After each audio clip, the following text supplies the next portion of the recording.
और यस, और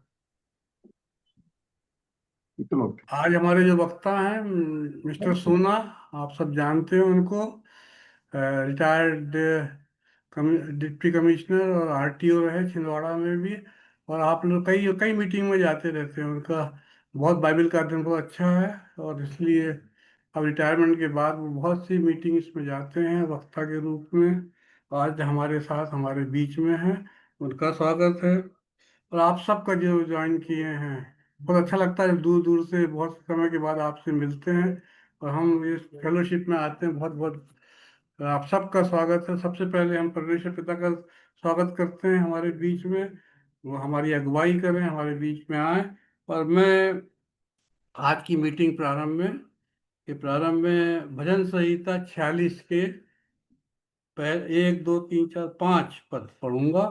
भजन संहिता 46। परमेश्वर हमारा शरण स्थान और बल है, संकट में अति सहज से मिलने वाला सहायक। इस कारण हमको कोई भय नहीं, चाहे पृथ्वी उलट जाए और पहाड़ समुद्र के बीच में डाल दिए जाएं। एक नदी है जिसकी नहरों से परमेश्वर के नगर में, अर्थात परम प्रधान के पवित्र निवास स्थान में आनंद होता है। परमेश्वर उस नगर के बीच में है, वह कभी टलने का नहीं। पाँव फटते ही परमेश्वर उसकी सहायता करता है। परमेश्वर हमारी भी सहायता करे। और आइए हम प्रार्थना करें।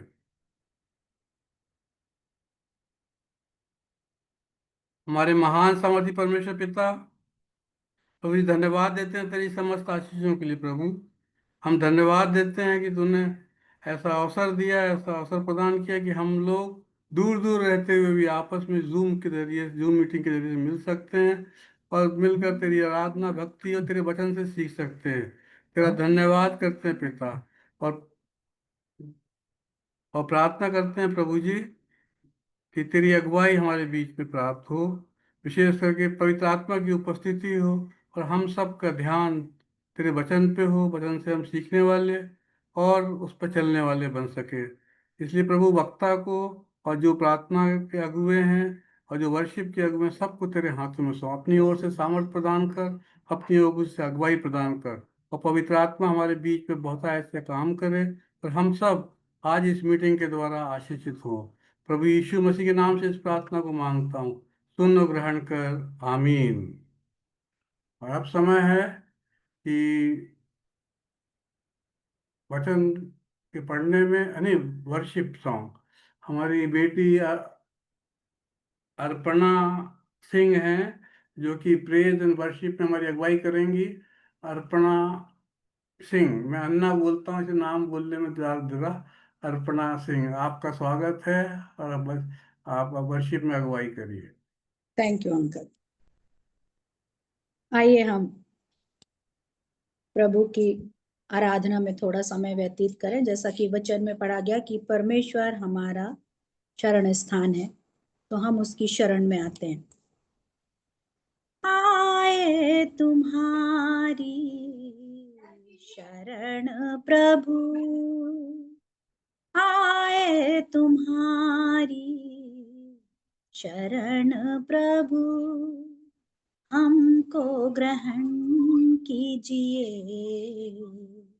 तुम ही तुम हो तारण हारे, तुम ही तुम हो तारण हारे, हमको बचा लीजिए। आए तुम्हारी शरण प्रभु। हाँ, वसुधा के आंगन में जीवन का डेरा, वसुधा के आंगन में जीवन का डेरा है। पल ही दो पल का जीवन का फेरा है, पल ही दो पल का जीवन का फेरा। आओ प्रभु मन में करने बसेरा। आओ प्रभु मन में करने बसेरा। हे प्रभु यीशु आइए, आए तुम्हारी शरण प्रभु, हमको ग्रहण कीजिए। आए तुम्हारी शरण प्रभु, तेरे वचन को लेकर जहाँ में, तेरे वचन को लेकर जहाँ में, अंधेरे में जलते दीपक से चमके, अंधेरे में जलते दीपक से चमके, मानवता की करने को सेवा, मानवता की करने को सेवा, शक्ति हमें दीजिए। आए तुम्हारी शरण प्रभु, हमको ग्रहण कीजिए। तुम ही हाँ तुम हो तारण हारे, तुम ही हाँ तुम हो तारण हारे, हमको बचा लीजिए। आए तुम्हारी शरण प्रभु। Thank you Jesus.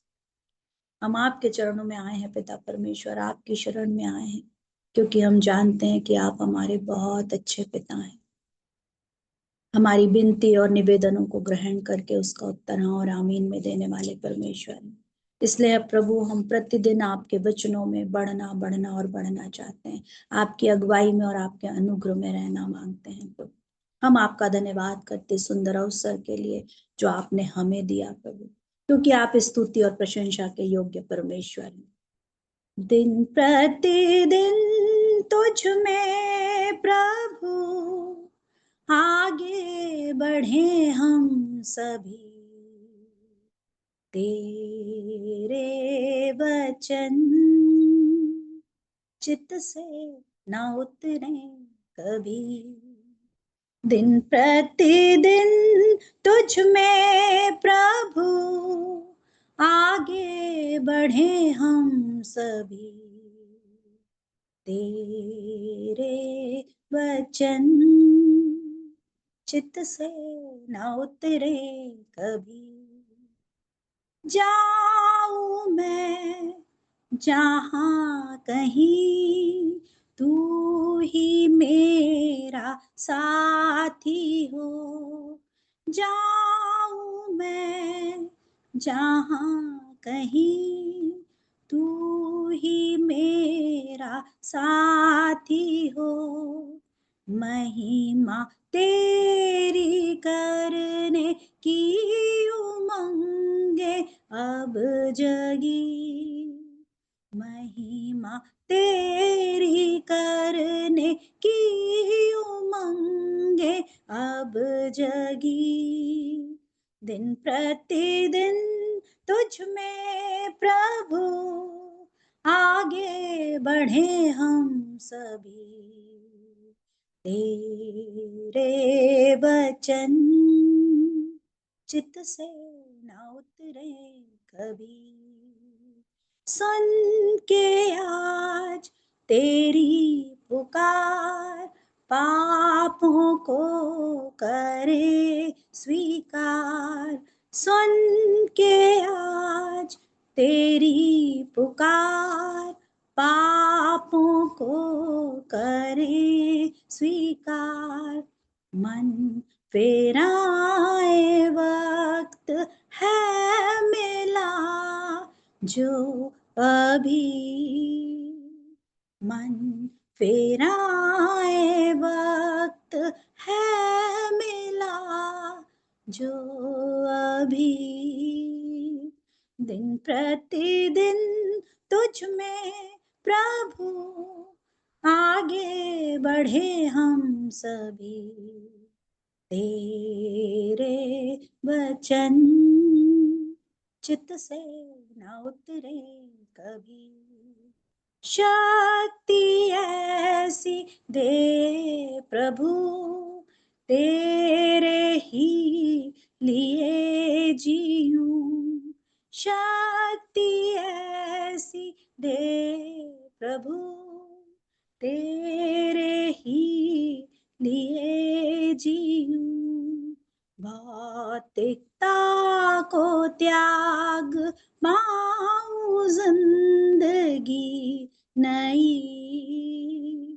भौतिकता को त्याग पाऊं जिंदगी नई, दिन प्रतिदिन तुझ में प्रभु आगे बढ़े हम सभी, तेरे वचन चित्त से न उतरे कभी, चित्त से न उतरे कभी, चित्त से न उतरे कभी। यस लॉर्ड, हम अपने आप को आपकी अधीनता में सौंप देते हैं। प्यारे पवित्र आत्मा, आपके पूरे नियंत्रण को मांगते प्रभु। पूरी मीटिंग में हम जितने लोग जुड़े हुए हैं प्रभु, आपके गाढ़े अभिषेक से भरे जाएं, आपके वचन की भरपूरी हमारे अंदर काम करे प्रभु।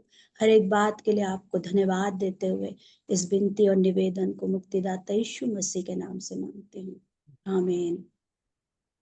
बहुत धन्यवाद बेटी। बहुत हमने लास्ट मिनट पे आज बोला था और बेटी ने बहुत सुंदर वर्शिप की, धन्यवाद। अब समय है कि हमारे बीच में मिसिस मार्था कल्पना साहू आ गई हैं। ये भी हमारी बेटी है। आप डेनेसन हायर सेकेंडरी स्कूल में उच्च अपर डिवीजन टीचर हैं, और साहू परिवार जो हमारा छिंदवाड़े का है उसकी बड़ी बहू हैं, और हमारी बेटी है बहुत। और आज वो हमारे लिए वचन पढ़ने में अगुवाई करेंगी और प्रार्थना में अगुवाई करेंगी। तो मार्था साहू जी, आपके लिए समय है। अनम्यूट करो अपने को, अनम्यूट। ये वाला, इसको, ये जो लाल है ना सामने, नीचे देखना राइट साइड पे। मार्था अनम्यूट करो अपने को। मोबाइल के राइट साइड पे एक लाल वो दिख रहा है, उसको दबा दो, अनम्यूट लिख दो। माइक बना ना, उसको दबा, नहीं हुआ अभी। नहीं हुआ बेटा, कर दो। अनम्यूट करना है उसको। हाँ, अब हो गया, ठीक। पहले दुआ करूं कि वचन पढ़ूं? जो हेलो तुम पहले, वैसे पहले वचन पढ़ लो। जी, मैं वचन में से मत्ती 6 उसका 25 से 33 तक की पढ़ूंगी। इसलिए मैं तुमसे कहता हूँ कि अपने प्राण के लिए यह चिंता न करना कि हम क्या खाएंगे और क्या पिएंगे, और न अपने शरीर के लिए क्या पहनेंगे। क्या प्राण भोजन से और शरीर वस्त्र से बढ़कर नहीं? आकाश के पक्षियों को देखो, वे ना बोते हैं, ना काटते हैं, और ना खत्तों में बटोरते हैं, फिर भी तुम्हारा स्वर्गीय पिता उनको खिलाता है। क्या तुम उनसे अधिक मूल्य नहीं रखते? तुम में कौन है जो चिंता करके अपनी आयु में एक दिन एक घड़ी भी बढ़ा सकता है? और वस्त्र के लिए क्यों चिंता करते हो? जंगली शोषणों पर ध्यान करो कि वे कैसे बढ़ते हैं। वे ना तो परिश्रम करते, ना कराते हैं। तो भी मैं तुमसे कहता हूँ कि सुलेमान भी अपने सारे वैभव में उनमें से किसी के समान वस्त्र पहने हुए न था। इसलिए जब परमेश्वर मैदान की घास को, जो आज है और कल भाड़ में झोंकी जाएगी, ऐसे वस्त्र पहनता है, तो है अल्पविश्वासियों, तुमको वह इनसे बढ़कर क्यों ना पहनाएगा। इसलिए तुम चिंता करके यह ना कहना कि हम क्या खाएंगे या क्या पिएंगे या क्या पहनेंगे, क्योंकि अन्य जाति इन सब वस्तुओं की खोज में रहते हैं। पर तुम्हारा स्वर्गीय पिता जानता है कि तुम्हें इन सब वस्तुओं की आवश्यकता है। इसलिए पहले तुम परमेश्वर के राज्य और उसके धर्म की खोज करो, तो यह सब वस्तुएं तुम्हें मिल जाएंगी। यह हमारा वचन समाप्त होता है। आइए हम छोटी प्रार्थना करेंगे। धन्यवाद धन्यवाद धन्यवाद देते हैं दयालु पिता परमेश्वर।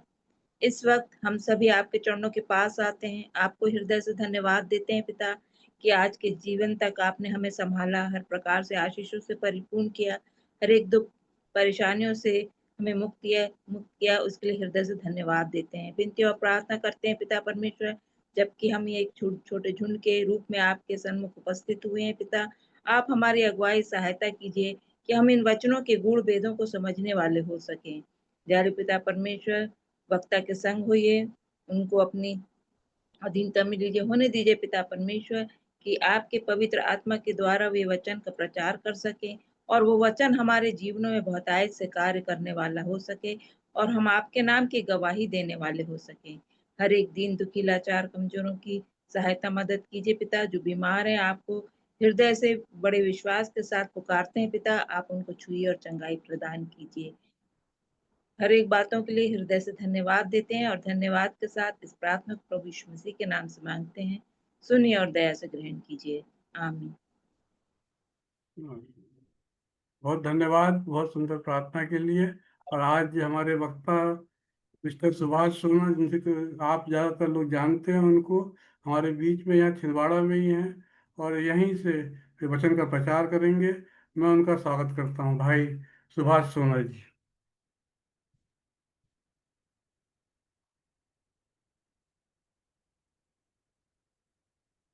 सबको जय मसीह की, प्रेज द लॉर्ड। परमेश्वर का धन्यवाद हो कि एक फिर से हमें अवसर मिला परमेश्वर के करीब आने का इस सभा के माध्यम से। और मैं परमेश्वर का धन्यवाद करता हूं कि मैं आज छिंदवाड़ा में हूं और भाई ब्राउन सर के पास ही, और उन्हीं से वहीं से मैं ज्वाइन कर रहा हूं। और मैं इस और भी धन्यवादित हूं कि आज मुझे ये अवसर मिला कि इस सभा में मैं आपके साथ परमेश्वर के वचन पर मनन करूं। और जैसा कि आज हमारे सामने एक भाग पढ़ा गया बाइबल से, बहुत सारांश में मैं उसको करके जो मुख्य पद है उस पर आगे बढ़ूंगा। यहाँ पर लिखा है कि चिंता, हम लोग शारीरिक प्राणी हैं तो बहुत चिंता करते हैं, क्या खाएंगे, क्या पिएंगे, क्या पहनेंगे, क्योंकि हम शरीर की चिंता करते हैं आत्मिक न होने के कारण। और यहाँ वचन हमको चिताता है कि हमको कुछ भी चिंता नहीं। उसने 3 उदाहरण दिए, पक्षियों का और शोषण के फूल जो है जंगली शोषण का और घास का। और उसमें ये लिखा है कि वो कोई परिश्रम नहीं करते, चाहे पक्षी हों, परंतु परमेश्वर उनको भी खिलाता है। शोषण, जो जंगली शोषण के फूल हैं, वो उसको भी कहा है कि वो भी कोई मेहनत नहीं करते, एक ही जगह स्थिर रहते, वो तो चलते फिरते भी नहीं है, परंतु परमेश्वर उनको भूमि में से पानी और खाद जो भी उनकी बढ़ती के लिए वो प्रबंध करता है। और घास के लिए भी यही कहा गया है। तो जब परमेश्वर उनकी चिंता कर सकता है तो हम तो बहुत श्रेष्ठ बनाएंगे, तो हमारी क्यों चिंता नहीं करेगा, ये हमको भरोसा करना है। और मैं ये भी कहना चाहता हूँ, जैसे आप एक पेड़ लगाते हैं, पौधा लगाते हैं किसी जगह पर, तो उसको बढ़ाने के लिए उसका खाद पानी का प्रबंध लगाने वाला करता है, उसको चिंता नहीं रहती है। यानी पौधे को चिंता नहीं है, क्योंकि उसको मालूम है कि मुझको जिसने लगाया है वो मुझे पानी और खाद देगा। और आज हम इस बात को भी विश्वास में रखें कि परमेश्वर ने हमको इस पृथ्वी पर स्थापित किया है, यहाँ भेजा है, हमको पैदा किया है, तो हमको भी ये भरोसा रखना है कि जब उसने हमको पृथ्वी पर रखा है तो वही हमारी चिंता करेगा। वही हमको शरीर के लिए भोजन, वस्त्र, पानी सब देगा। जैसे कि हम जानते हैं कि इसराइलियों को निकाला, 40 वर्षों तक वो जंगलों में भटकते रहे, कोई खेती नहीं, कुछ नहीं, परंतु इन 40 वर्षों में परमेश्वर ने उनके खाने और पीने का प्रबंध किया। तो आज हमको चिंता नहीं करनी है, क्योंकि वचन बोलता है कि चिंता करके हम अपने आयु का थोड़े दिन भी नहीं बढ़ा सकते। और आज खासकर इसीलिए कहा चिंता छोड़ो। और जो 33 पद, आज मुख्य रूप से हम 33 पद पर मनन करेंगे, जिसमें लिखा है कि पहले उसके राज्य और धर्म की खोज करो। पहले उसके राज्य और धर्म की खोज करो, तो ये सारी वस्तुएं तुम्हें मिल जाएंगी। यहाँ दो वस्तुएं हैं, दो चीजें हैं। इस पद को हम, इसकी व्याख्या या उस पर हम मनन करने से पहले दो चीजों को जानना जरूरी है। परमेश्वर का राज्य या उसका राज्य, यानी परमेश्वर का राज्य, और धार्मिकता या धर्म जो यहाँ लिखा है। तो राज्य तो सब जानते हैं, राज्य शब्द जानते हैं, राज्य यानी किंगडम, इंग्लिश में बोलते हैं किंगडम। और राज्य का ये अर्थ होता है कोई राज्य है यानी उसका एक राजा है, किंग है। पहला, राज्य का एक राजा होता है और उसका एक सिंहासन या मुख्यालय होता है, यानी जहां से वो राज्य करता है। तीसरी बात, उसकी एक टेरिटरी होती है, टेरिटरी यानी सीमा, यानी उसके अधिकार में एक क्षेत्र होता है जिसको हम उसके राज्य की सीमा बोलते हैं। और चौथी बात ये भी होती है कि जिसके ऊपर वो राज्य करता है उसके, उनको हम प्रजा बोलते हैं, यानी प्रजा के ऊपर राज्य करता है। और राज्य करने के लिए हम जानते हैं कि हर राज्य में एक कानून, नियम बना होता है कि जो प्रजा है राजा के आदेश या जो आज्ञा है, जो कानून है, नियम है, जो है उसको पालन करे। और जो राजा है उनके ऊपर अधिकार रखता है। और प्रजा का कर, राजा की जिम्मेदारी क्या है कि जब उसने वो राज्य करता है तो उसकी जिम्मेदारी है कि प्रजा की चिंता करे, उसके जो वेलफेयर है, खाने पीने या सुरक्षा की जिम्मेदारी किस पर है? राजा पर है। और प्रजा की जिम्मेदारी क्या है कि राजा द्वारा स्थापित नियम आज्ञा का पालन करे और उसकी अधीनता में रहे। तो ये राज्य का सिस्टम है। अब यहां हम परमेश्वर का राज्य की बात जब करते हैं तो राजा कौन है? परमेश्वर है।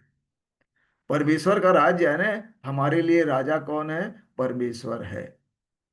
और उसकी भी एक टेरिटरी, एक सीमा है। यदि आप भजन यशायाह नबी की किताब उसके 66 अध्याय के पहले पद को पढ़ते हैं, अब जो जिसको मिलता है पढ़े, नहीं तो मैं यशायाह नबी की किताब उसके 66, यानी उसकी टेरिटरी, यानी वो राजा है। हम जानते हैं कि परमेश्वर ने आकाश और पृथ्वी बनाने वाला वही है, उसका मालिक सब कुछ है। तो आज राजा के रूप में परमेश्वर की सीमा, यानी जो टेरिटरी है, उसका अधिकार क्षेत्र है, कौन सा है? ये खुद यशायाह नबी में उसने बयान किया है। अगर आप 66 पद को पढ़ेंगे, 66 अध्याय के पहले पद में। यहोवा यो कहता है, आकाश हाँ में सिंहासन और हाँ, सिंहासन यानी आकाश, यानी स्वर्ग, आकाश इंग्लिश में हेवन लिखा है। आकाश मेरा क्या है? सिंहासन है, यानी हेवन इज हिज हेडक्वार्टर, उसका क्या है? मुख्यालय है, जहां से वो क्या कर रहा है? राज्य कर रहा है। और क्या बोलता है? पृथ्वी मेरे चरणों की हाँ, चौकी। पृथ्वी जो है चरणों की चौकी। यहाँ पर चरणों की चौकी यानी फुट स्टूल बोलते हैं, फुट स्टूल, यानी जहाँ पर उसके पैर टिकते हैं। और ये जो कहावत होती है ये अथॉरिटी को बताती है कि जिसका पैर फुट स्टूल है, यानी उस जगह पर भी उसका अधिकार है। अर्थात परमेश्वर यद्यपि स्वर्ग से राज्य कर रहा है, उसका सिंहासन स्वर्ग में है, उसका हेडक्वार्टर मुख्यालय स्वर्ग में है, परंतु उसका जो सीमा है स्वर्ग से लेकर पृथ्वी तक है। इसीलिए तो जब यीशु मसीह को भेजता है ना, तो क्या बोलता है यीशु मसीह को? स्वर्ग और पृथ्वी का सारा अधिकार मेरे पास है, क्योंकि पिता जो अधिकार है उसको दिया। तो इस प्रकार परमेश्वर की जो टेरिटरी है, स्वर्ग भी है और पृथ्वी भी है। उसके बाद प्रजा, प्रजा की बात होती है तो वो लोग, वो उसकी प्रजा हैं जो उसके नियमों के तहत रहते हैं, जो उसकी आज्ञा का पालन करते हैं, जो उसके साथ उसकी अधीनता में रहते हैं। ये प्रजा है और प्रजा होना चाहिए। और हमारे लिए, उस प्रजा के लिए भी परमेश्वर ने अपना एक अलग कानून दिया, जिसे हम पवित्र शास्त्र बोलते हैं। पवित्र शास्त्र में हमारे लिए कानून देता है। और जो प्रजा का जो सिद्धांत, उस राज्य में एक कोड ऑफ एथिक्स रहता है, यानी उनके आचरण, उनकी जीवन शैली, उनकी जो मॉरलिटी, यानी उनका जो मॉरल जो होना चाहिए, किस प्रकार होना चाहिए, नैतिकता किस प्रकार होनी चाहिए, ये सारी बातें दी हैं। तो आज हमारे पास परमेश्वर का वचन है, इसमें उसकी आज्ञाएं हैं, मॉरल के लिए, हमारे एथिक्स के लिए, हमारे चाल चलन के लिए, सब कुछ है, उसकी आज्ञा है। तो अगर उस परमेश्वर का राज्य है, तो उसकी प्रजा का कर्तव्य है कि उसकी अधीनता में रहकर उसके नियमों, आज्ञाओं, पालन और उसका चाल चलन, आचरण उसकी इच्छा के अनुरूप हो, क्योंकि राजा जैसा चाहता है उस प्रजा को उसके अनुरूप करना पड़ता है। तो आज अगर परमेश्वर राजा है, तो उसकी प्रजा को उसकी इच्छा अनुसार चलना है, और यदि इस प्रकार है तो वो परमेश्वर का राज है। तो और भी आगे हम उसको देखते हैं कि अब इस ढंग से हम देखते हैं कि ये अथॉरिटी, यानी उसमें क्या होता है, एक अधिकार होता है, उसको डोमिनियन बोलते हैं। तो ये राज्य के कॉन्सेप्ट को अगर हम देखेंगे, तो ये उत्पत्ति से ही प्रारंभ है। और जानते हैं कि परमेश्वर ने स्वर्ग और पृथ्वी दोनों को बनाया, पृथ्वी में सारी चीजें बनाई, प्राणियां सब कुछ बनाया, और अंत में किसको बनाया, आदम को। और यदि आप ये उत्पत्ति 1:26 में कहते हैं, तो परमेश्वर का प्लान है कि आओ हम मनुष्य को अपने स्वरूप और अपनी समानता में बनाए। ये स्वरूप और समानता कई मायनों में है, परंतु आज हम परमेश्वर के राज्य के संदर्भ में बात करेंगे। ये स्वरूप और समानता जो आदम की है, किस रूप में वो बनाया था राज्य के संदर्भ में, तो अपने स्वरूप में बनाए, और क्या करें, वो जितना भी मैंने बना पृथ्वी पर क्या करें, अधिकार रखें। 26 को अगर आप पढ़ेंगे उत्पत्ति, उसके 1:26 में, तो ये प्लानिंग है परमेश्वर की कि आओ हम मनुष्य को इसमें अपने स्वरूप के अनुसार अपनी समानता बनाएं, और वे समुद्र की मछलियों और आकाश के पक्षियों और घरेलू पशुओं और सारी पृथ्वी पर रेंगुलर सजीव को जो पृथ्वी में क्या रखें, अधिकार, अथॉरिटी। यानी जैसे राजा का एक अधिकार होता है, वो अथॉरिटी आदम को मिल रहा है, जो पृथ्वी पर बनाया। अभी तक आदम के अलावा दूसरे प्राणी नहीं है, परंतु जो कुछ उसने बनाया है उस पर अधिकार दे रहा है। और जब उसने बना दिया, तो 28 पद में क्या कहते हैं, बनाने के बाद उनको क्या किया, ब्लेस किया, और परमेश्वर ने उनको आशीष दी और कहा फूलो फलो और पृथ्वी में भर जाओ, रिप्लेनिश द अर्थ, यानी अब भर जाओ और उसको अपने क्या कर लो, वश में कर लो। इंग्लिश में लिखा है सबड्यू, अपने वश में करना। यानी जैसे राज्य जो होता है, किसके वश में होता है, राजा के वश में। और उसी प्रकार वश में कर लो, और समुद्र की मछलियों तथा आकाश के पक्षियों और पृथ्वी पर रहने वाले जंतुओं पर क्या रखाओ, अधिकार रखो। अधिकार यानी इनको इंग्लिश में आया डोमिनियन, डोमिनियन। और जब आप राज्य शब्द को परिभाषित करेंगे, तो हिब्रू जो है, हिब्रू वर्ड में राज्य का अर्थ जो मैं पढ़ रहा था और देख रहा था, उसका अर्थ है मामला का। आवाज कम आ रहा है मामू। हाँ? आवाज अब आई? नहीं, अब आ रही है? हेलो, अब आवाज आई? अब हेलो? सही सही आ रही सर, बिल्कुल सही आ रही। हाँ, तो असल में मैं दूर था, पास आ गया हूं। तो क्या है कि ये जो किंगडम है, राज्य है, राज्य के लिए जो एक शब्द आया है, यानी आप अगर आप पढ़ेंगे, तो मामला का कहता है, उसका अर्थ हिब्रू में आया है, जो मैं पढ़ रहा था। किंगडम यानी राज्य का अर्थ होता है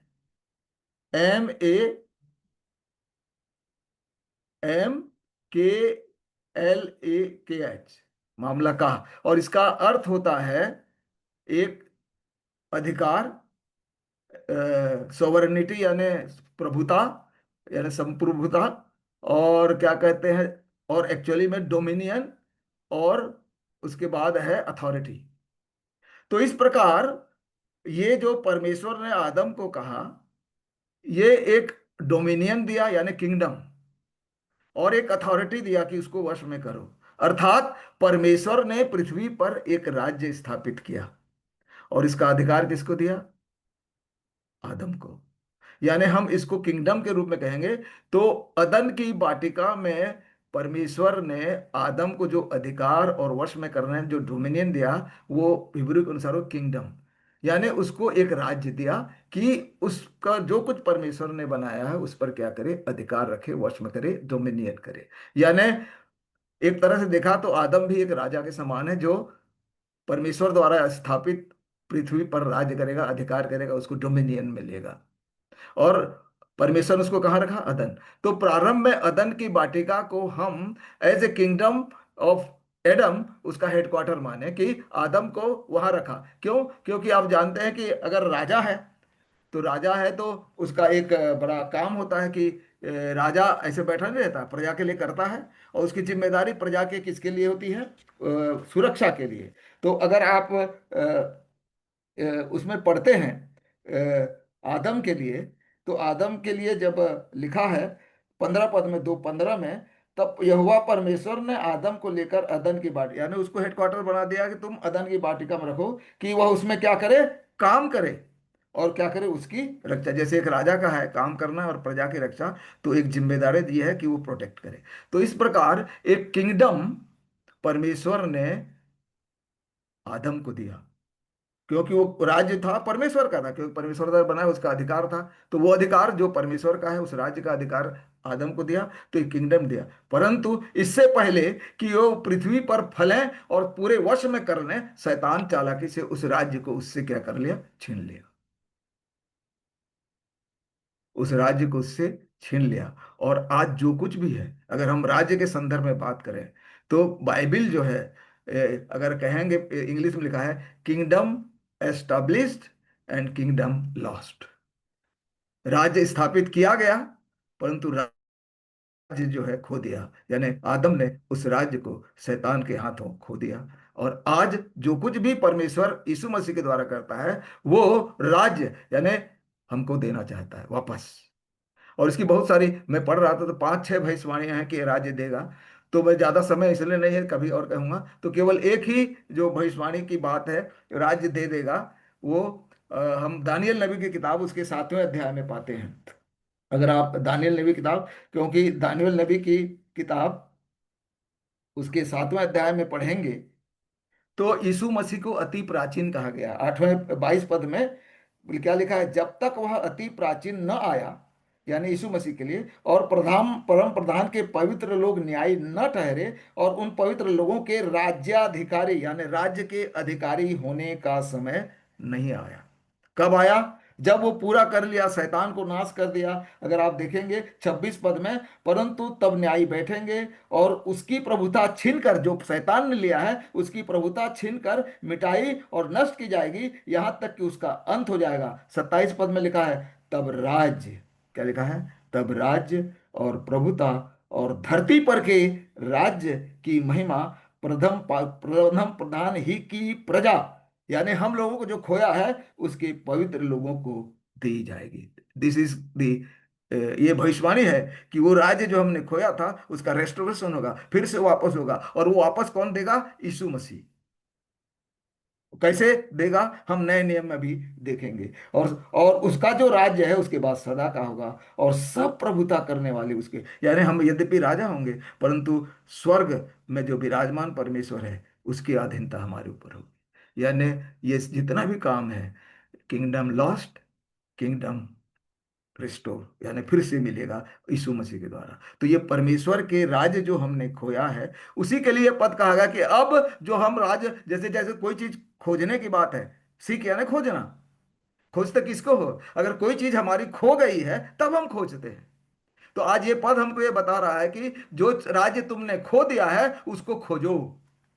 आज ये बड़ी आज्ञा है, सीक फर्स्ट, ऐसा लिखा है, पहले उसके राज्य और धर्म की खोज करो, तो जो हम चिंता करते हैं वो सारी वस्तुएं मिल जाएंगे। जो किंगडम लॉस्ट है, हमने खोया है, वो हम खोजेंगे, परंतु हमारी खुद की क्षमता नहीं है कि अपने आप उसको खोज पाए। और उस खोज पाने के लिए, उसकी सहायता के लिए उसने यीशु मसीह को भेजा है कि वो हमारी मदद करे इस राज्य को होने के लिए, को प्राप्त करने के लिए। अब इसके बाद ये जो राज्य की बात, खोजने की बात है, सीख, सीख जो वर्ड है खोजने का, उसका भी हिब्रू के अंतर में लिखा है। सबसे पहले सीख यानी किसी चीज को पाने के लिए, यानी अगर हमने खोजना, यानी टू सीक, यानी टू डिस्कवर, यानी उसको खोजना पाने के लिए। यानी ऐसा नहीं जैसे हमारी चीज कोई खोई है तो क्यों खोजेंगे, फिर से हम पाए।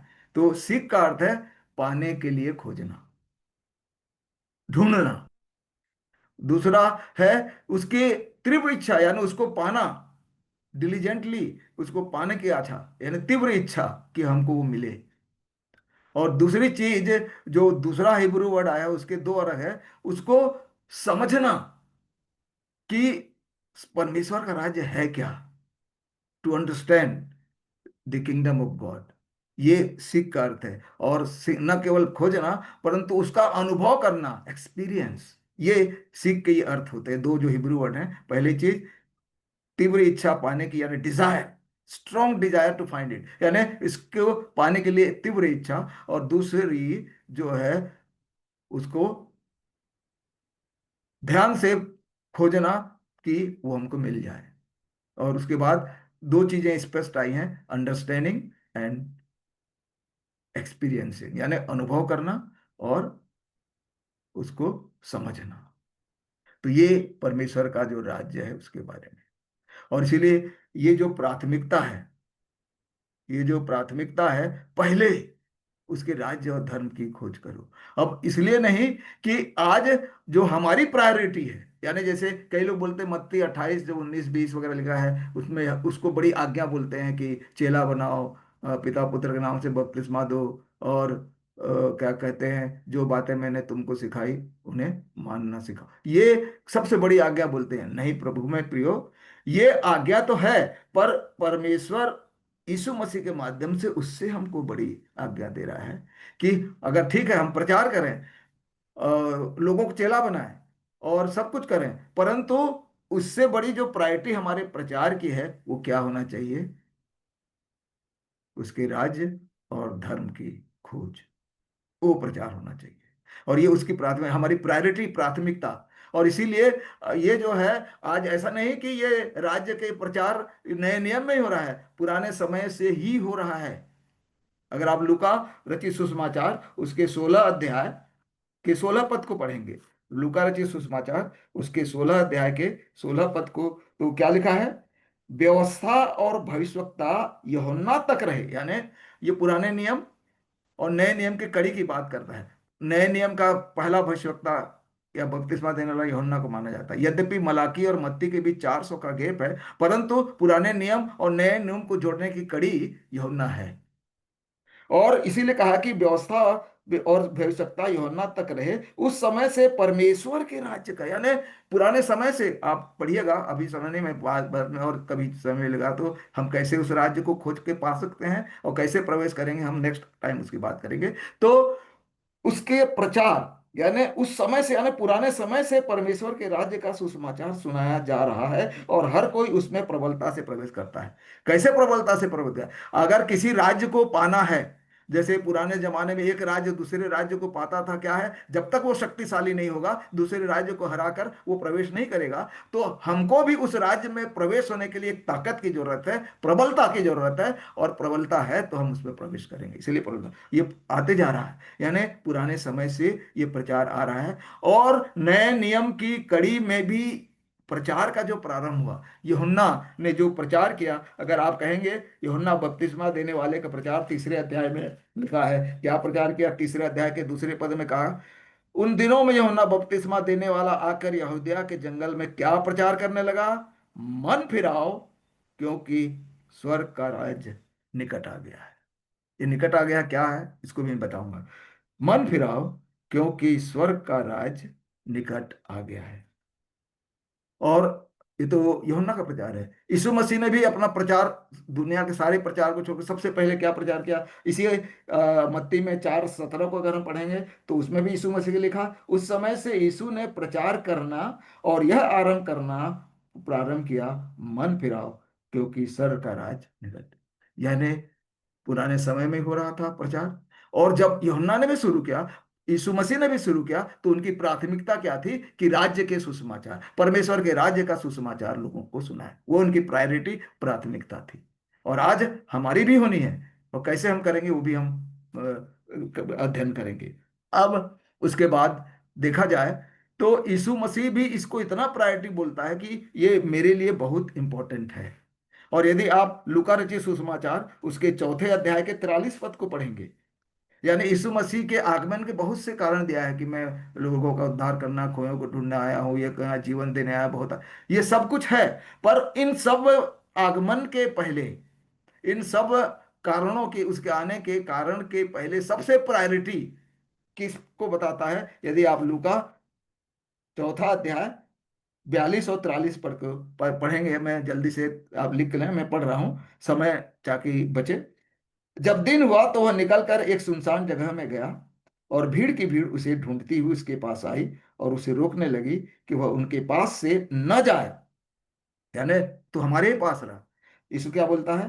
परंतु उसने उनसे कहा, मुझे अन्य नगरों में भी परमेश्वर के राज्य का सुसमाचार सुनाना अवश्य है, क्योंकि मैं इसीलिए भेजा गया। हालेलुया। सबसे बड़ा कारण यीशु मसीह के आगमन का, कि वो हमको राज्य का सुसमाचार, परमेश्वर के राज्य का सुसमाचार सुनाए। और ये धन लीजिए, यीशु मसीह का आगमन, यानी देखिए, यीशु मसीह का आगमन ही परमेश्वर के राज्य के साथ हुआ। क्योंकि यीशु मसीह ऐसे नहीं है, जैसे हमने कहा कि परमेश्वर ने, जैसे यीशु मसीह क्या बोला है, स्वर्ग और पृथ्वी का सारा अधिकार मुझको दिया है। यानी यीशु मसीह अपने साथ परमेश्वर के राज्य को ला रहा है, ये मान के चलिए। और जब हम यीशु मसीह को ग्रहण करेंगे, विश्वास करेंगे, तो वो राज्य हमको मिलेगा। कैसे? अब उसके बाद, अब राज्य के साथ साथ अब आ गया है, देखिए, क्योंकि ये राज्य और धर्म, एक्चुअली में ये धर्म शब्द जो आया है वो उसका गलत उच्चारण हो गया है, मतलब गलत अर्थ है। धर्म नहीं है वो, एक्चुअल में धार्मिकता है। धर्म जो शब्द है अंग्रेजी में राइचियसनेस को दो गलत अंग्रेजी अनुवाद हुए हैं, रिलीजन भी बोलते हैं, धर्म भी अनुवाद है और धार्मिकता भी। धर्म यानी रिलीजन, परंतु राइचियसनेस यानी धार्मिकता। तो बाइबल में कई जगह धर्म धर्म धर्म धर्म आया है, पर एक्चुअल में वो राइचियसनेस है। पहले उसके राज्य और धार्मिकता की खोज करो। धार्मिकता, क्योंकि हमारे जो क्रिश्चियनिटी है वो रिलीजन नहीं है। हम ये जाने कि क्रिश्चियनिटी इज नॉट रिलीजन, वो एक धार्मिकता है जो मसीह पर विश्वास करने से मिलती है। और धार्मिकता को अगर आप परिभाषित करेंगे तो वो भी जानना, जो राज्य तो हमने जाना, सारांश में धार्मिकता क्या है। धार्मिकता को जब अनुवाद किया गया हिब्रू से, तो उसका जो अर्थ है राइट पोजिशनिंग, यानी सही जगह पर रहना, राइट रिलेशनशिप यानी सही संबंध रखना है, अपराइट यानी सीधा और खड़ा रहना, राइट स्टैंडिंग मतलब खड़ा रहना, और राइट इन ऑल एरिया यानी हर क्षेत्र में कहीं भी गलत नहीं, सब जगह सही। धार्मिकता। और याद रखिए कि ये जो धार्मिकता है, इस प्रकार की परिभाषा ये साधारण चीज नहीं है। ये धार्मिकता जो है मनुष्य से जुड़ी नहीं है, परमेश्वर की धार्मिकता। किसकी है? परमेश्वर की, क्योंकि वही परफेक्ट है, उसके वही अपने सब कुछ है। मनुष्य की में कोई परफेक्ट अपराइट नहीं है, सही भी उसका पोजीशन नहीं है, सब कुछ इधर उधर डावाडोल, शैतान डावाडोल करता रहता है। तो धार्मिकता किसकी है? परमेश्वर की है। और वो जो धार्मिकता है जो हमको बनाता है, कैसे मिलेगा? पुराने नियम में ही उसका वर्णन है, क्योंकि हम जानते हैं कि परमेश्वर ने इब्राहिम से अपनी प्रतिज्ञा और आशीष प्रारंभ की। वो आशीषों का मूल पिता हुआ। उसको आज्ञा दी, 12वें पद से आरंभ करता है, आज्ञा दी, चल जन्मभूमि छोड़ के मैं जहां दिखाऊंगा उस वहां पर चल। और चलने के लिए वो राजी हुआ बिना ये किए। और उसके बाद अगर आप 15वें पद में देखते हैं तो आकाश के बाहर लगा, आकाश के तारे गण गए, तेरे वंश ऐसा हो गया, जबकि अभी तक उसको एक भी बच्चा पैदा नहीं। 15 अध्याय में अगर आप देखेंगे तो उत्पत्ति उसका 15 अध्याय के 6 में, यानी ये देखिए कि परमेश्वर ने जो कुछ उससे कहा उसका आज्ञा पालन किया, बिना कुछ कहे पालन किया। पिता तो आया और उसको भी बोल रहा है कि मैं तुझको, तेरा वंश आकाश के तारागण पर, उस पर भी विश्वास किया। तो फिर 6वां पद क्या कहता है? यह उत्पत्ति किया 15:6 लिखा है इब्राहिम के लिए, उसने यहोवा पर, ये बाइबल में धार्मिकता सब पहली बार आया और किसके साथ जुड़ा है? इब्राहिम के साथ। उसने यहोवा पर विश्वास किया और यहोवा ने इस बात को उसके लेखे में धार्मिकता गिना। धर्म शब्द है पर वो क्या है, धार्मिकता। वहां इंग्लिश में देखेंगे तो राइचियसनेस है, धार्मिकता गिना। और जब हम नए नियम में आते हैं तो नए नियम में भी 3 जगह इस बात का कोटेशन दिया गया है। रोमियो में भी ये सब, परंतु मैं सबों को नहीं कहूंगा। रोमियो की पत्री, और उसके बाद उसमें भी क्या कहते हैं, गलतियों में भी इब्रानी में, पर मैं रोमियो का ही कह रहा हूँ, दे रहा हूँ। यानी ये कोट किया गया है रोमियो के 4 अध्याय पर, लिखा है, इसलिए हम क्या कहें, 4 अध्याय, हमारे पिता शारीरिक अब्राहम को क्या प्राप्त हुआ? क्योंकि यदि अब्राहम कर्मों से धर्मी ठहराया जाता तो उसे घमंड करने की जगह होती, परंतु परमेश्वर के निकट रहे। और पवित्र शास्त्र क्या कहता है, वो कुटिल करता है, यह कि अब्राहम ने परमेश्वर पर विश्वास किया और वह उसके लिए, यहां सही अनुवाद है, क्या गिना गया, धार्मिकता गिना गया। अब देखिए, इसको मैं एक्सप्लेन कर रहा हूं। ये मान के चलिए धार्मिकता किसकी है, परमेश्वर की है। उसने विश्वास किया, और अगर विश्वास को हम अब्राहम के जीवन से जोड़ें तो विश्वास में 3 चीजें हैं। ट्रस्ट यानी भरोसा, परमेश्वर की बात पर भरोसा किया, और परमेश्वर की बात पर भरोसा करके वो उसके अधीन हुआ, और जो कुछ उसने कहा उसको पालन किया, यानी obedience, trust, submission and obedience. ये विश्वास इब्राहिम से हम जानते हैं। तो जब इस प्रकार का विश्वास आता है तो परमेश्वर अपनी आप दिखा उसके लेखे में, इंग्लिश बाइबल में लिखा इट वॉज अकाउंटेड, और एनआईवी में मैं पढ़ रहा था, इट वॉज क्रेडिटेड। क्रेडिट जानते हैं, बैंक में होता है, खाते में क्रेडिट होता है ना, और अकाउंट में आता है, यानी अब्राहम के अकाउंट में धार्मिकता आई, या उसको धार्मिकता क्रेडिट की गई। यानी जब हम परमेश्वर पर विश्वास करते हैं जैसे इब्राहिम ने किया, तो परमेश्वर अपनी धार्मिकता को हमारे लेखे में, हमारे अकाउंट में देता है, यानी हम मसीह की धार्मिकता बन जाते हैं। ये है, क्योंकि धार्मिकता हम अपने आप नहीं कर सकते, और इसीलिए यीशु मसीह आया कि उसके द्वारा, उस पर विश्वास करने के द्वारा हम क्या पाते हैं। जैसे इब्राहिम ने परमेश्वर पर विश्वास किया, तो उसी प्रकार हम, यदि रोमियो में ही आ जाइए 3 अध्याय पे, रोमियो उसके 3 अध्याय पर 21 से हम पढ़ रहा हूं, और 21 अध्याय पद में देखेंगे रोमियो 3:21, तो वहां साफ साफ हेडिंग दिया है, क्या दिया है, विश्वास द्वारा धार्मिकता। जैसे इब्राहिम ने विश्वास किया, उसको परमेश्वर ने उसके लिखे में, उसके अकाउंट में अपनी धार्मिकता दे दी।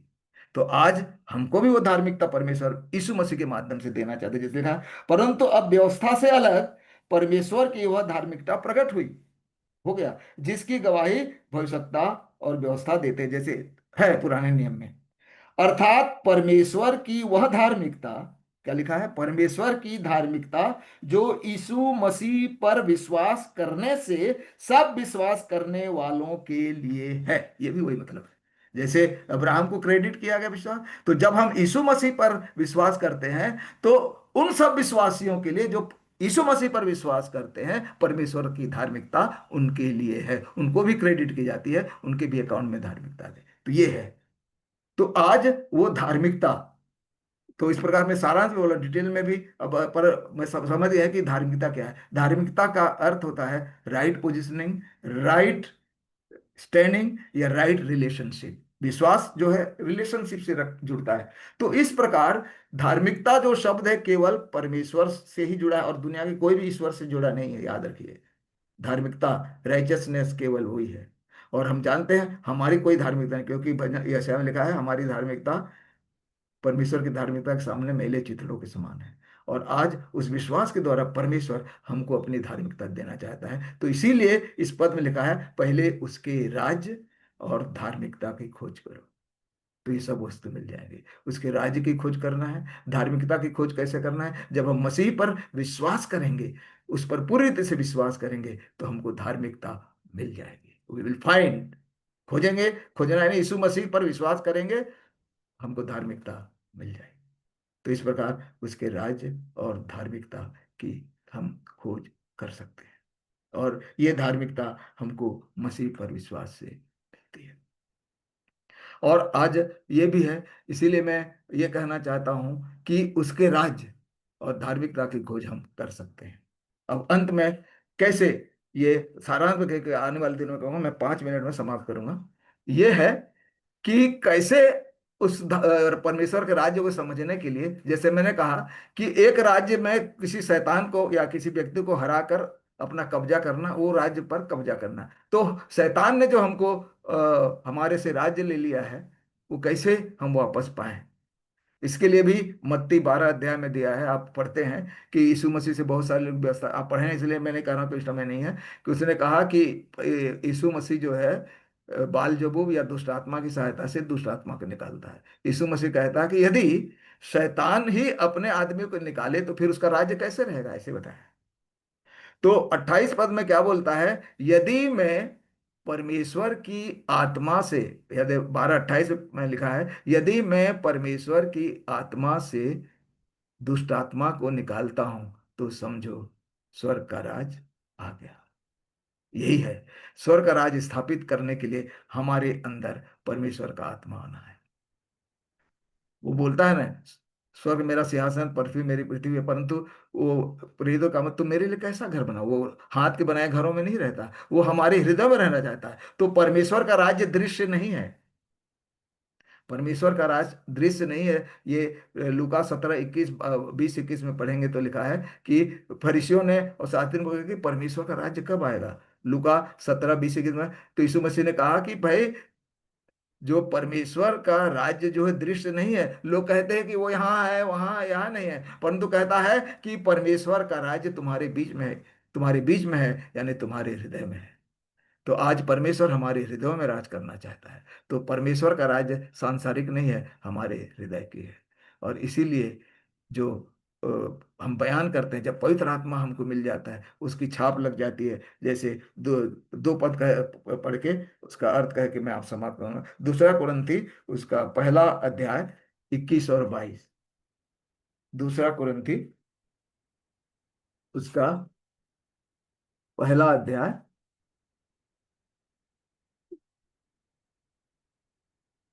21 और 22 पद में लिखा है, और जो हमें तुम्हारे साथ मसीह में दृढ़ करता है और जिसने हमारा अभिषेक किया वही परमेश्वर है, जिसने हम पर छाप भी कर दी। कौन सी छाप?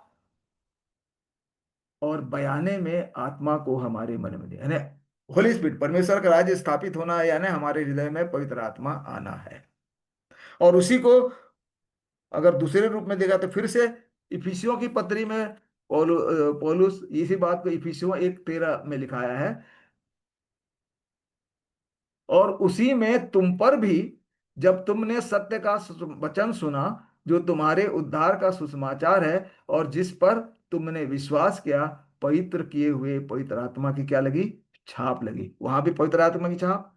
और जब वो छाप लगती है तो वह उसके मोल लिए हुओं के छुटकारे के लिए हमारी मिरास का, मिरास यानी इनहेरिटेंस। ये मिरास क्या है? स्वर्ग में जाना। देखिए, स्वर्ग राज्य अलग है, स्वर्ग राज्य पृथ्वी पर स्थापित होना है, और हमको पृथ्वी पर उस स्वर्ग राज्य को समझना है, उसका अनुभव करना है। और जब ये पवित्र आत्मा आएगा तो इसको बयाने में बोला, बयाना जानते हो इसको, श्योरिटी या एडवांस बोला। श्योरिटी क्या होता है? जब कोई सौदा होता है और कोई बयाना दे देता है, ये मान के चलता है कि मेरा जो सौदा आने वाले दिनों में वो क्या है? पक्का हो गया। दैट इज कॉल्ड बयाना। तो पवित्र आत्मा बयाने के रूप में दिया गया है। इसका अर्थ है, जब किसी को पवित्र आत्मा मिला, उस पर छाप हुई, यानी उसको इस बात की गारंटी हो जाती है कि आज परमेश्वर ने मुझको पवित्र आत्मा की छाप दी है, तो आज मैं स्वर्ग राज्य में प्रवेश पा गया हूं और मुझे पवित्र आत्मा की छाप मिली है। अब मेरे लिए गारंटी है कि उस मिरास को या मैं स्वर्ग को प्राप्त करूंगा। हालेलुया। ये हमारे लिए गारंटी है। और जब ये मिरास के गारंटी आएगी तो फिर लोगों को मरने का कोई दुख नहीं होगा। तो प्रभु में प्रियो, इसीलिए यीशु मसीह की ये प्रायोरिटी थी, यूहन्ना की भी प्रायोरिटी थी, उसके राज्य और धर्म की, धार्मिकता की खोज करना। आज हर एक को ये प्रचार भी करना है, क्योंकि जब तक इस पृथ्वी पर परमेश्वर का राज्य स्थापित नहीं होगा, लोग स्वर्ग में जाने के लिए अपने आप को तैयार नहीं कर पाएंगे। तो आज हमारी प्रायोरिटी, प्राथमिकता क्या है? पहले उसके राज्य और धार्मिकता की खोज करें, तो ये सारी वस्तुएं हमें मिल जाएंगी। आमीन। सबको आशीष दे।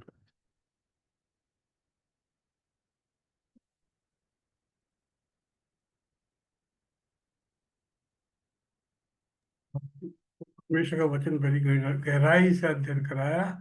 इसके लिए मैं हम सब जितने भी ज्वाइन किए सबकी ओर से उन्हें धन्यवाद देता हूँ। और अब प्रार्थना का समय है। भाई सुंदर लाल जबलपुर से हमारे साथ जुड़े हैं, वे प्रार्थना में अगुवाई करेंगे। भाई सुंदर लाल। आइए हम प्रार्थना करें। हमारे महान सर्वशक्तिमान दयालु परम पिता, आपको हृदय से धन्यवाद देते हैं, क्योंकि आप ही धन्यवाद धन्यवाद धन्यवाद के योग्य है। आप पवित्र है, आप स्तुति और महिमा के योग्य है प्यार पिता। आप हमसे यही चाहते हैं कि हमारे द्वारा प्यार पिता आपकी महिमा हो, आपकी स्तुति हो, और हर बात में हम आपको धन्यवाद देने वाले हो सके, क्योंकि आपके द्वारा जो जीवन दिया गया है प्यार पिता, वो आप हमें हमसे देखना चाहते हैं। इसलिए प्यार पिता, जब आपने सृष्टि की रचना की तो आदम और हवा को अदन की वाटिका में हर दिन शाम को प्यार पिता मिलने आते थे, क्योंकि आप चाहते थे कि जो अधिकार आपने हम मनुष्य जाति को दिया है, जिसे आपने अपने स्वरूप में बनाया है प्यार पिता, वो पृथ्वी पर किस प्रकार अधिकार रखता है। और इसलिए प्यार पिता, जब भी हम एकत्रित होकर आपकी महिमा और आपकी स्तुति करते हैं, तो आप हमारे बीच में उपस्थित होते हैं और चाहते हैं कि हमारे जीवन के द्वारा प्यार पिता आपकी महिमा और स्तुति हो, और हर बात में, हर वरदानों के लिए प्यार पिता हम आपको धन्यवाद देने वाले हो सके। इन सुंदर वचन के लिए प्यार पिता, जो आज हमारे बीच में बोए गए हैं प्यार पिता। हाँ स्वर्गीय पिता, आपने आज्ञा दी है कि पहले उसके राज्य और धर्म की खोज करो, तब वो सब वस्तुएं जिनकी हम लालसा करते हैं प्यार पिता, हमारे जीवन में बहुतायत से मिल जाएगी। हाँ स्वर्गीय पिता, आप चाहते हैं कि आपके बेटे और बेटियों को किसी भली वस्तु की घटी ना हो। सचमुच में प्यार पिता, जिस प्रकार आपने अब्राहम को प्यार पिता उसके विश्वास के कारण प्यार पिता उसके जीवन में प्यार पिता धार्मिकता गिना, हाँ प्यार पिता, हमें भी ऐसी समझ और बुद्धि ज्ञान दीजिए, ऐसी शक्ति दीजिए कि हम अपने कर्मों के द्वारा प्यार पिता विश्वास को पूरा कर सके, क्योंकि वचन कहता है कि कर्म बिना विश्वास अधूरा है। हाँ स्वर्गीय पिता, हम विशेष करके प्यार पिता ब्राउन अंकल आंटी को विशेष करके प्रार्थना में उठाते हैं प्यार पिता, जिनके इस अवस्था में भी प्यार पिता आपने उन्हें संभाला है, और प्यार पिता वे अपने जीवन के द्वारा आपको महिमा देना चाहते हैं।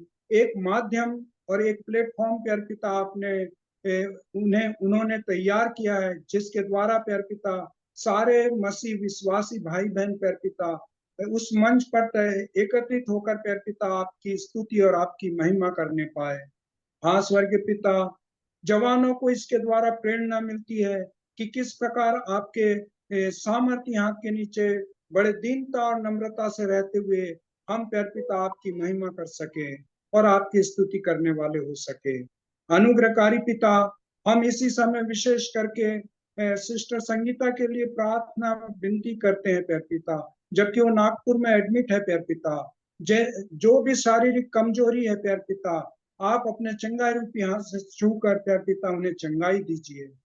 अनुग्रहकारी पिता, और भी हमारे जो मसीह भाई बहन यहाँ जुड़े हुए हैं प्यार पिता, उनके जीवन में किसी प्रकार का दुख है, ये किसी प्रकार का रोग है, विपत्ति है, कष्ट है प्यार पिता, हम सब आपके सिंहासन के सामने उठाते हैं प्यार पिता।